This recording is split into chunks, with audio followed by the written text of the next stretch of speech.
Welcome back to the Rory Talks Football channel, your daily Arsenal news, updates, debates and my opinions. If you're new to the channel, please do subscribe on what is a glorious day for Arsenal Football Club. Subscribe for that alone. Times can only get better, but what a time to be alive as an Arsenal fan at the moment. So much to talk about, everything that's going on at Arsenal today and in the next few days. I hope you're all doing well. I hope you've had a fantastic day. What day is it today? Wednesday, halfway through the week. You can't complain about that. We are now closer to the weekend than we are to last weekend. Good to see you in the chat. Leo, Ross, Jake, Nathan, Joel. Good to see you. I hope you are doing well.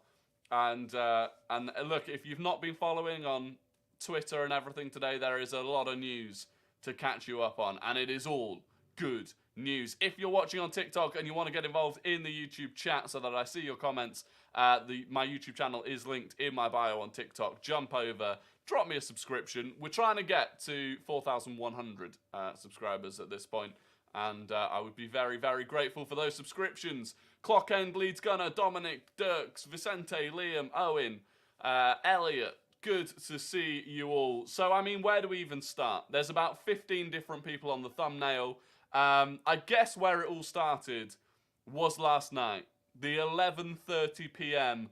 Ornstein bomber that everything had been agreed with Declan Rice, that the full deal had been agreed, including the payment structure, which we had talked about yesterday, that it sounded like that payment structure was going to be 3 installations over 24 months, and we explained why that is better for Arsenal, and it potentially allows an extra signing for us either this summer or next that we wouldn't have had otherwise.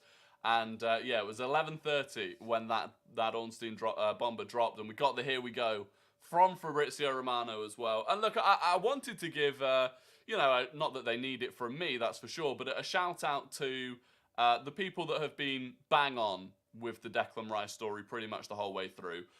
All of them got thrown off the scent by one leak, I guess, from West Ham, that Man City were close. But other than that, David Ornstein, Fabrizio Romano, Sammy Mockbell, Jacob Steinberg, they're the 4 main proper journalists.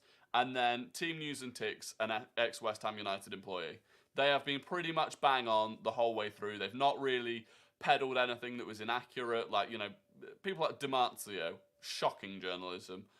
So fair play to them. They've got it right all the way through, and all of them last night announced the fact that Arsenal had agreed all of the terms with West Ham for Declan Rice, and it's just massive. It is massive. It is Arsenal's most expensive ever signing. It is the most expensive English player, and it's just massive. It is massive. DiMarzio can hang his head with his BS. Yeah, he was. If you didn't see DiMarzio, you know, he was the one that was peddling this idea that Man City were on the verge of signing Declan Rice and all that stuff. Look, realistically, he's not had good information since about 2017. Realistically, love it. Rory live at 5 p.m. Smith Rowe gets England to the finals at 6 p.m. Arsenal signed Deckers and Timber within 14 hours. Bomber. You do love to see it, and that brings us on to the next thing. So after Declan Rice, here we go. We then got the Yuri and Timber, here we go, earlier on today. And the massive thing with Yuri and Timber is the price. It's a sensational deal that we've got for Yuri and Timber. £34 million plus £4.2 million in add-ons. That's outrageous. That is genuinely outrageous. For a player of his quality, at his age, such good business. And to be honest, it probably counterbalances the fact that we did slightly overpay for Declan Rice. It was good that we did slightly overpay for Declan Rice, because the amount extra we paid to make sure he's at Arsenal rather than Man City is definitely worth it. But overall, what we've paid combined for Rice and Timber, I think, is good money. It's good money. And then obviously Kai Havertz on top. And I think 200 million quid for Havertz, Rice and Yuri and Timber is very good. Why are there rumours linking Tchouaméni to Arsenal? I don't know. These rumours about Tchouaméni have been trickling along for the last nearly a week at this point, but that it's not happening. It was boosted again today by some source claiming that there's going to be a potential shock departure from Real Madrid this summer. And Real Madrid do need to get rid of some midfielders. They've got about 9 central midfielders at this point, so they are going to need to get rid of someone. But I don't think it's going to be Yuri and Timber. And if it is, I don't think it's going to be Tchouaméni. And if it is Tchouaméni, I don't think he's going to come to Arsenal anyway, unfortunately. Do you get names on your shirts? If so, who's going on them this season? I don't normally get names on my shirts. I don't. Ben White or Timber next season? I think it has to be Timber. I think it'll start being Ben White, and I think in certain games it'll be Yuri and Timber. I think the most important thing is that it's just depth. It's the big thing really is that it's depth. I don't think we massively need to worry about which one of them starts at this point. I think it will depend on the game. I think it will depend on the system. It will depend on even things like it will depend on whether Zinchenko's available. Because I think if Zinchenko's not available, you're better off playing Timber and having Timber on the other side inverting. So there's lots of things at play, but the good thing is that it's depth. What's the opinion on the Frimpong links? Yeah, so if you're not familiar, we have been linked to Jeremy Frimpong from the Bundesliga. Apparently it's a difficult deal to get done because they don't want to let him go. Let me get rid of that. They don't want to let him go, so it could be a difficult deal to get done. I'm also... we were told, or we were led to believe that there aren't going to be any more defensive signings after Yuri and Timber.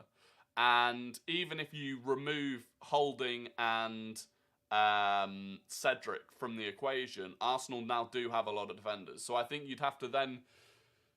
and getting rid of Nuno Tavares as well, I think you'd be left in a position where to bring in someone like a Frimpong or a Cancelo or... Heinrichs that we've been linked to, I think you'd then have to look at maybe Tierney going as well, because there's just not going to be enough room in the squad for that many defenders. So I don't think it's going to happen, truthfully. I don't think there will be another defensive signing, but we shall see. If we sign Lavia, then Partey must be kept for squad depth. So this is what people are talking about this afternoon, and we keep hearing effectively Arsenal are open to signing another midfielder this summer, but it depends on what happens with Thomas Partey.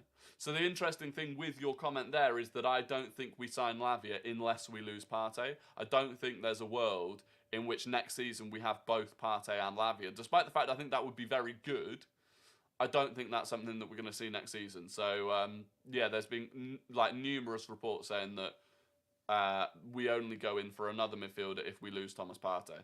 And we may not be able to get... It's not even a case of not being able to get rid of Thomas Partey. It may well be that the only option that bids enough money for it to be worth losing Partey is Saudi Arabia, and Partey doesn't want to go to Saudi Arabia, particularly. So it's a sticky one. Where's all the hate for Man United bidding 34 mil plus 4 million add-ons for Onana as an insulting, as Inter wants 60 million? How's that not insulting? It's an Arsenal thing. It's an Arsenal thing. It's only every club with any sort of sense bids below what is being asked, right? Because any club with any sense that's selling a player asks for more than they'd actually be willing to take for a player. It's like basic negotiation. But if Arsenal bid low, well, it's embarrassing, it's insulting, yada, yada, yada. We should set up like City in the back with Zinni in midfield, then inverting to left back. Well, yeah, so I mean, that's similar to what we've seen previously, but I think the good thing that Timber offers is that it's an option to do the same thing on the other side. It becomes quite predictable when Zinchenko does it. So I think that's good. Who's the guy from Salzburg that we chase? I'm not sure. Salzburg? I don't know. Who were we chasing from Salzburg? Unless you're thinking of Simican. When do you reckon Timber will be announced? Apparently he's in London doing his medical today. I think both Reiss and Nelson will be announced either Friday or Saturday. This brings me on to another thing from Nathan. Yeah, Reiss Nelson signing a new deal. That came from Fabrizio Romano today. No, actually, it was James Benge. James Benge was the first person with the exclusive. Reiss Nelson is signing a 4-year deal today. That's absolutely happening. So, good work. Apparently, he was very close to joining AC Milan. He was very close to joining AC Milan on a free, and that actually caused Arsenal to increase the offer to him to get him to stay, which is proof that we were very, very keen on keeping Reiss Nelson. And so I'm happy. I'm happy that he's staying. Is Ethan Gooner lad is the guy from Salzburg? Not sure. Not sure. That does bring me on to another thing I wanted to talk about, actually. So you'll know I've mentioned Arda Güler and Xavi Simons a lot in the last few days as that sort of fifth potential signing we could make as a player that's younger, more developmental and cheaper. Arda Güler, it sounds like he's going to Real Madrid. He's turned down Barcelona and wants to go to Real Madrid. And Xavi Simons is edging closer to a return to PSG. They had a buyback clause of €6 million. They would be ridiculous not to trigger that buyback clause. So it sounds like both of them may well be off the market, which is unfortunate. However, Arda Güler going to Real Madrid. That's like it's like Ødegaard all over again. It's the sort of thing you can see us signing him for 30 million quid in a couple of years after he's had no game time at Real Madrid whatsoever. It's Güler. I apologise. It's Güler. I am not Turkish. I apologise for that. How's the Saliba deal going? So again, this came from Fabrizio Romano today when he was talking about the Reiss Nelson deal, and he said that Saliba is next. And again, Fabrizio Romano is the one that keeps hammering that it's a 4-year deal with an option to extend by a further year. Still the only person that's running the extra year, which would be massive. It would be massive. Arda Güler for 15 million is ridiculously cheap. It is. Look, Güler for 15 million. Simons for it's a buyback clause, so it's not like anyone else could have done it. But for €6 million, absolutely crazy. Absolutely crazy. Ross Lawman says, been calling for White to be an option in midfield, hoping that it happens if Timber gets right back. Thoughts on White as a holding midfielder? Well, it's possible.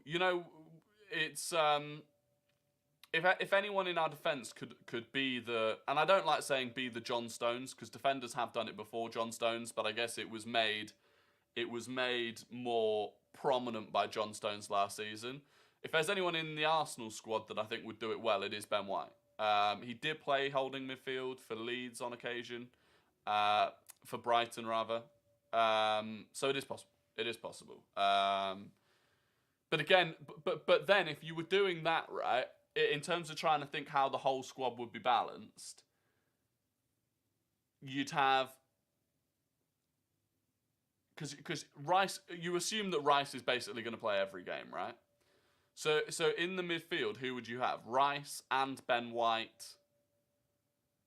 You'd almost have to put, because assuming you still had Ødegaard and Havertz, and if you didn't have Havertz, then you'd be playing Rice as the 8, in which case I don't know if Partey is still just better than Ben White.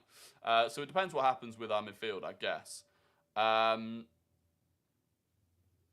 United fans jealous of the Rice deal? Look, I think a lot of fans are just jealous of the way that Arsenal are moving in general at the moment. They won't like to say it, but the fact is, right now, Arsenal are operating as a serious club again. We have attacked this window with serious aggression. Like, with Declan Rice, once Man City had pulled out, we could have let this run for quite a while and probably got away with 10 million cheaper. But we've just gone for it. We've gone, no, do you know what? We go on pre-season on Sunday. They fly to Germany on Sunday. And we want Havertz, Timber and Rice to be on that plane. We want them to have the full pre-season. And we want to hit the ground running in August. And I rate it. I massively rate it. It's comical, all the other top 6 fans now saying Rice is overrated. But the general talk around Rice, it's hilarious. It's hilarious. So I posted a TikTok about an hour ago, right, in which I said Arsenal had beaten Man City to Declan Rice. And the amount of people replying with it going, well, no, Arsenal didn't beat Man City. Man City pulled out because they didn't want to pay that crazy amount. And it's like, well, A, they bid 90 million, so they weren't far off the amount anyway.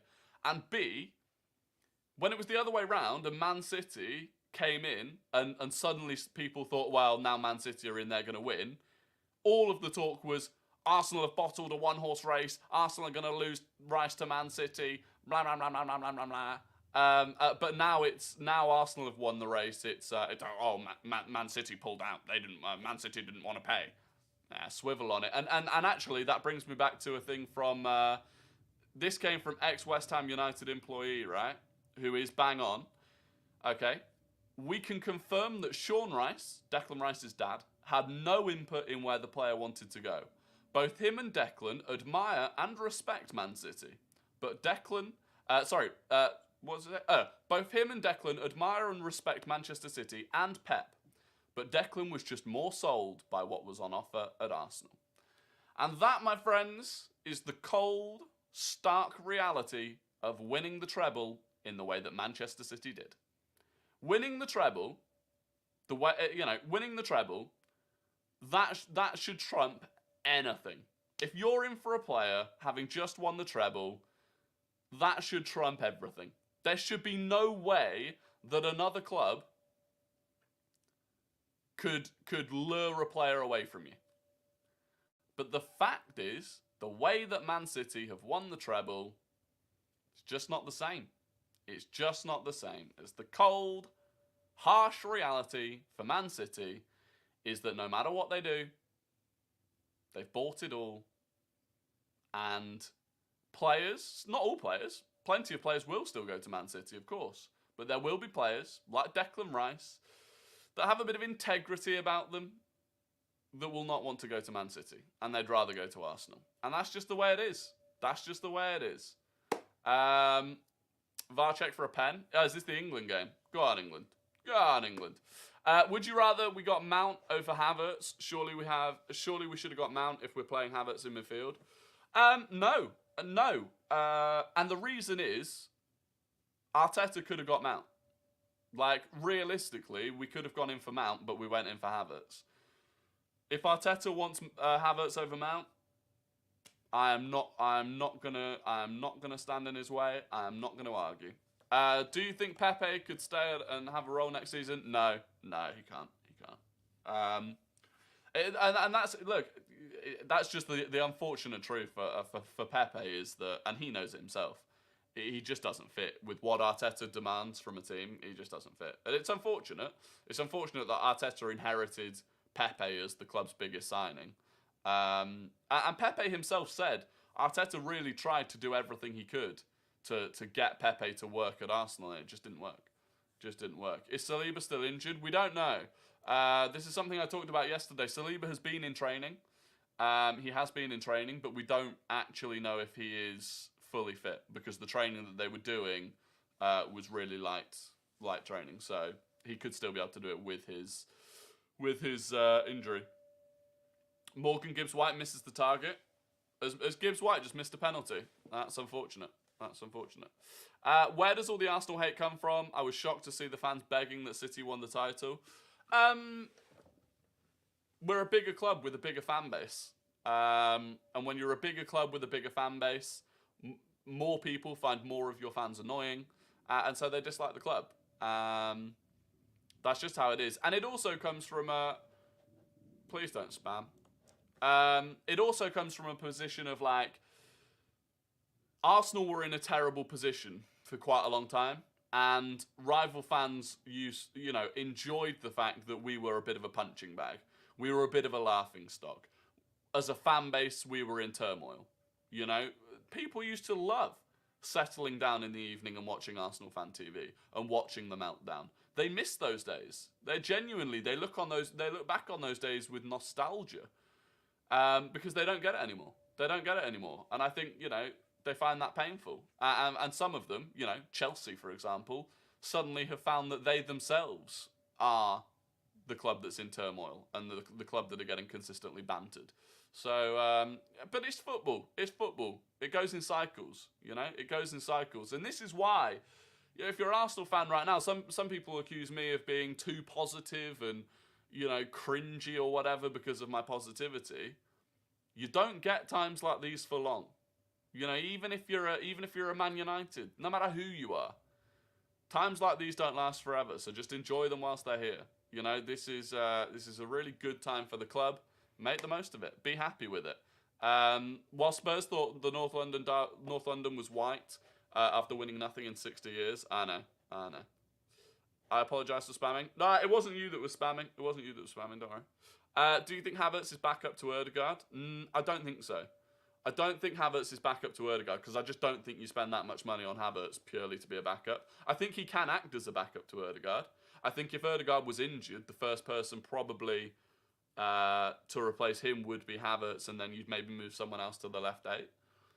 But again, this is just why it's a smart signing, because it's more depth. The more players you have that can play in multiple positions, the more depth you have without necessarily having more players, which is massive. Losing Partey and signing Lavia make us weak, especially with Jorginho, Lokonga and Elneny as backups. I don't necessarily agree. I think if you've got Reiss, Jorginho and Lavia as 3 players that can play as the 6, I think that's good. I think that's good enough depth. Gravenberch as a Lavia alternative? Yeah, possibly. I don't know what... His situation's a bit weird at Bayern Munich because he went there and was hugely touted and was really promising from Ajax and then really just hasn't had the game time. So that'd be an interesting one. If Goulet and Simons do go to Madrid and PSG, could we still get a 5th signing? Yeah, absolutely.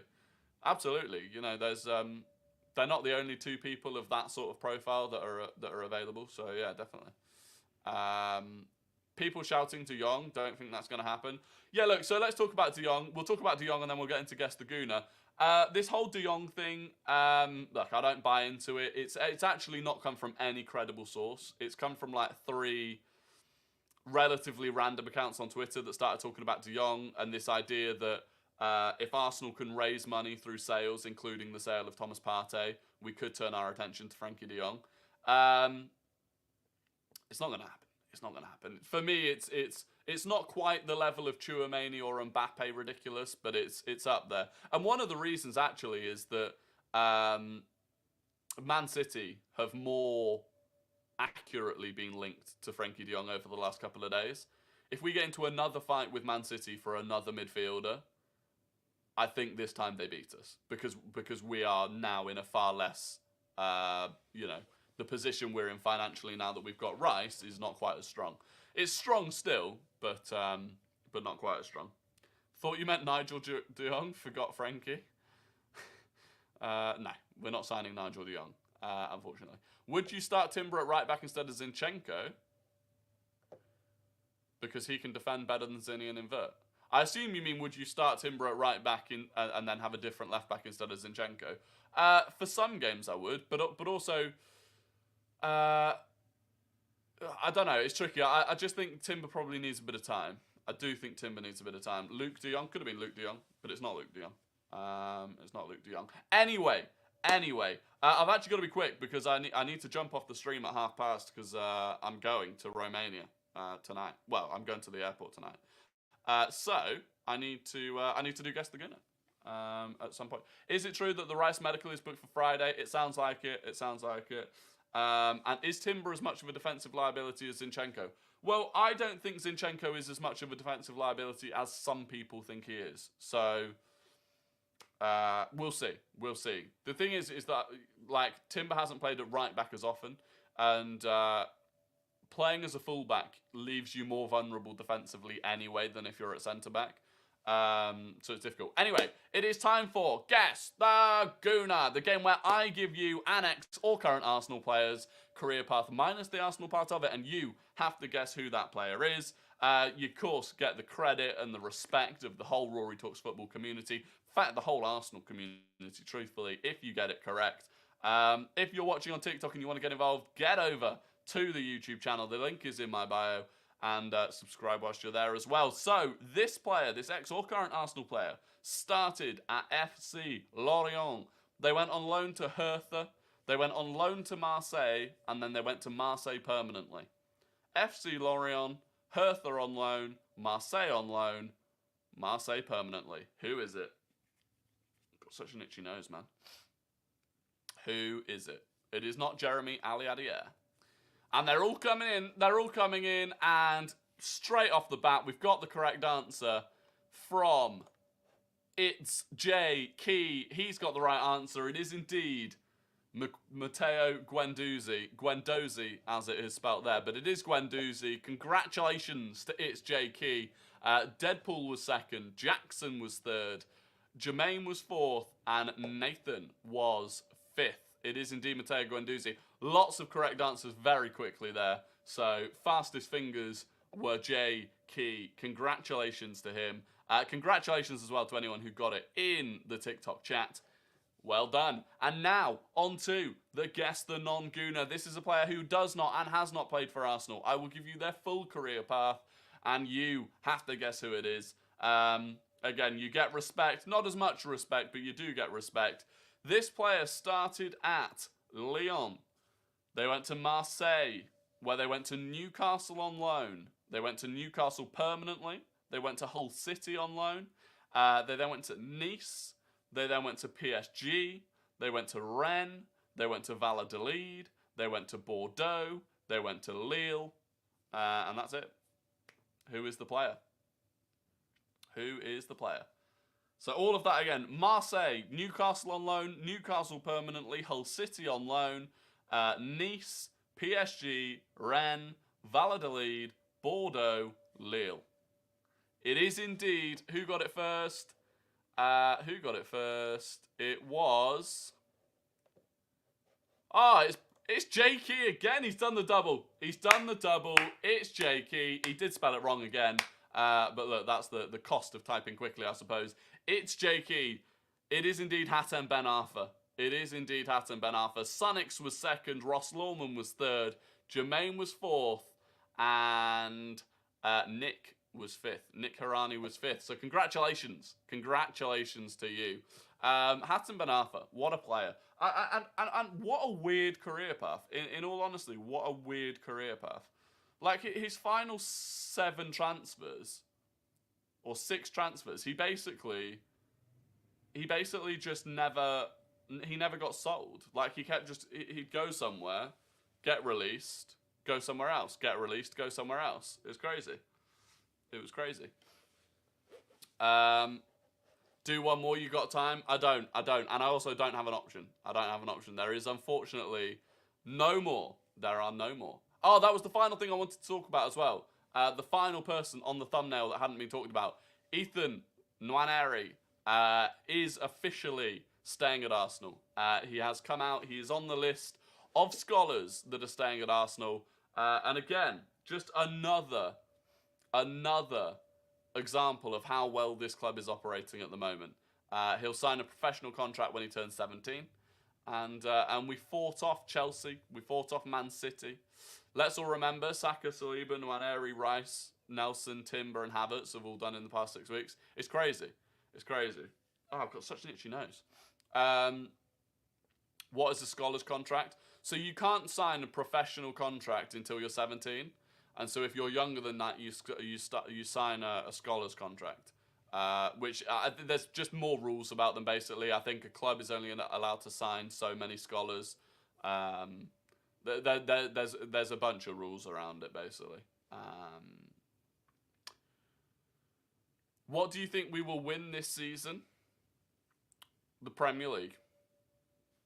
The Premier League. No, that's fine. That is fine, Eli. Truthfully, it's not something that a lot of people know anyway. All of that scholarship stuff is quite tricky to understand. Anyway, look, that's going to be the end of the live stream. Thank you for watching. I am now away until Monday will probably be the next live stream. Next Monday will be the next live stream. Also, I recorded some reaction videos that I really wanted to post. I uploaded them to YouTube and scheduled them, and half of them have been taken down for copyright because the Premier League are scum and they've copyright claimed them. So unfortunately, there may be days without videos, but it just is what it is. I might try and film some whilst I'm up there. I'll let you know. But anyway, other than that, please do subscribe if you're new. Smash a like on the stream. Have a fantastic few days, and you can get banned just before I leave, you little rat. Goodbye.